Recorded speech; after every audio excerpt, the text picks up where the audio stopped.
Bonjour, c'est avec beaucoup de joie que je te retrouve encore aujourd'hui afin de partager les belles paroles de la parole de Dieu. Aujourd'hui, nous verrons, ne vous effrayez pas.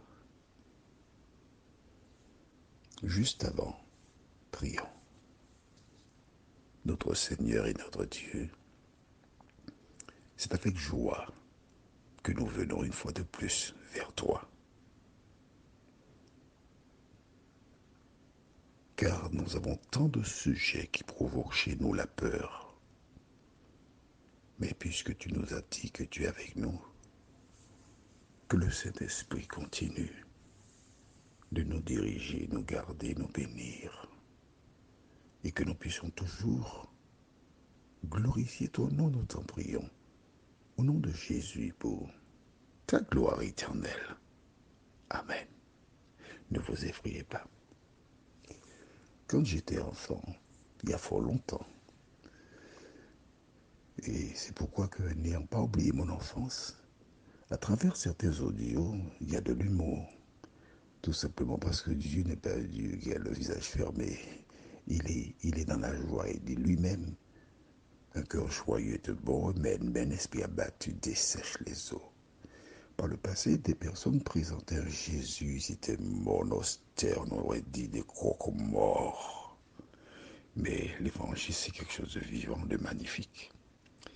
Je te disais donc, quand j'étais enfant, il y a, à la période du carnaval, j'habitais Sainte-Marie, au boulevard Désir-Georges. Si certaines personnes habitent Sainte-Marie, après la pharmacie, il y a un petit immeuble avec 2 étages, bien propre, bien peint. C'est là que j'ai habité. Et il y avait donc la boutique Germanie qui était juste devant. Là, il y a une sorte de parking. Il y avait une boutique. Ce sont des personnes qui étaient chic, bien. En face, il y avait Fanny Haute qui vendait des jouets. Oh, c'était magnifique. Mais quand la période de carnaval arrivait, j'aimais jouer au bord de mer. Mais dès midi, midi et demi, je rentrais à la maison. Les chambres étaient au premier étage. Pourquoi? Parce que les taxis des quartiers, alors il y avait un quartier qu'on appelle la Croix-Rouge. Les jeunes ne connaissent pas la Croix-Rouge, mais la Croix-Rouge, c'est derrière, c'est Bezaudet, on appelait la Croix-Rouge. Les anciens expliquent aux plus jeunes pourquoi on appelait la Croix-Rouge.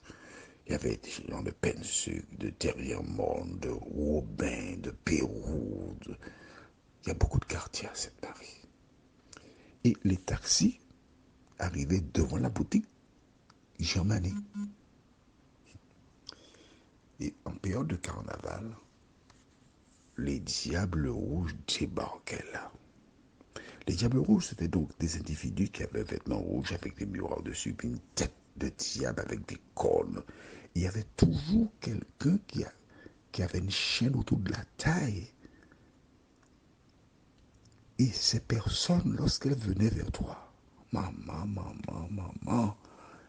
elles t'effrayaient. Un jour, le dimanche, je ne me dirais jamais surmonté. On m'appelle, je ne réponds pas parce que j'entends les diables qui crient. J'ai peur, j'ai peur. Mon cœur bat vite. J'avais envie d'uriner. J'ai uriné sur moi. Chouah! J'avais peur des diables.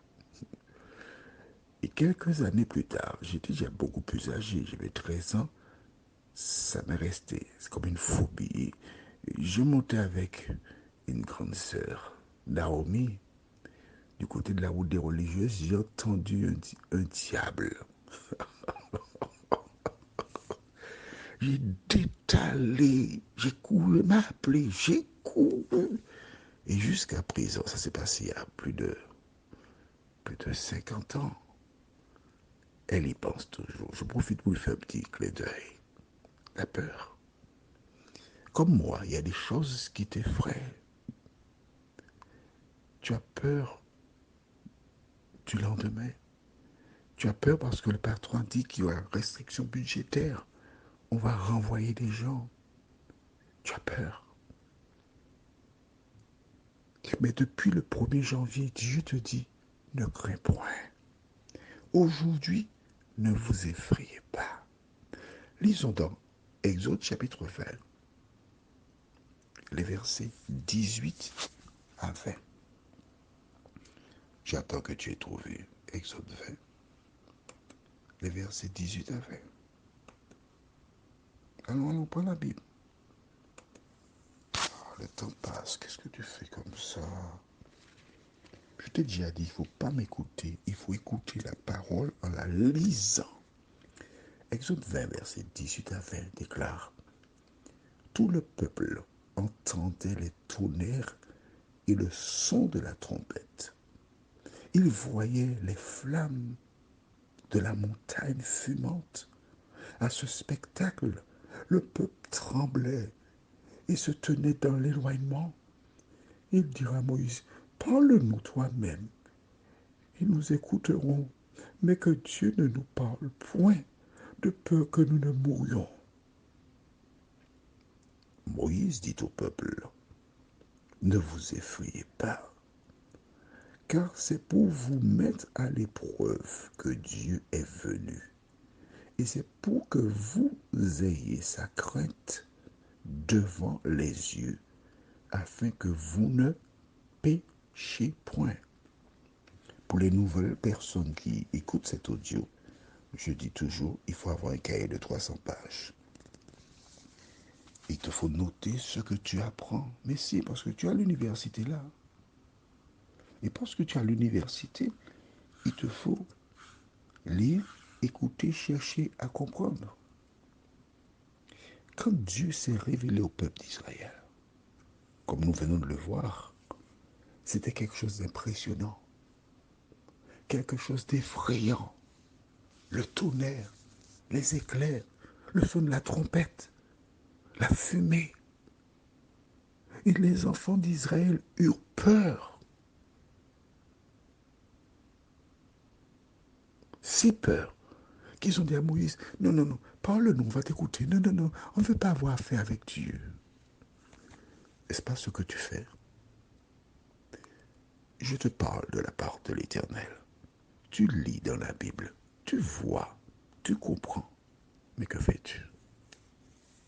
Tu prends cela à la légère. En revanche, si Dieu venait de manière exceptionnelle, oh, tu écouterais sans problème. Pourquoi as-tu besoin de t'effrayer pour marcher dans la vérité? Que je te dise, le jour vient où cette fois-là, Jésus paraîtra dans le ciel, environné de myriades d'anges au son de la trompette. Ou à minuit, parce qu'il a dit qu'il reviendra au milieu de la nuit, donc c'est minuit. Tu vois comme il fait noir à minuit? Brusquement, tu verras un soleil éclatant, plus éclatant que ce que tu as connu jusqu'à présent, qui brille. Et tu verras des tombes s'ouvrir, la terre s'ouvrir et des géants sortir. Que feras-tu?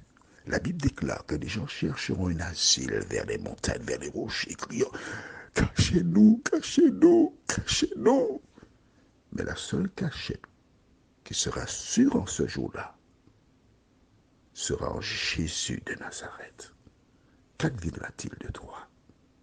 En prévision de ce jour où Dieu te dit: ne vous effrayez pas, accepte Jésus dans ton cœur, fais-lui confiance. Qu'est-ce que tu as à perdre? Fais-lui confiance. Prions. Notre Seigneur et notre Dieu, merci pour la parole.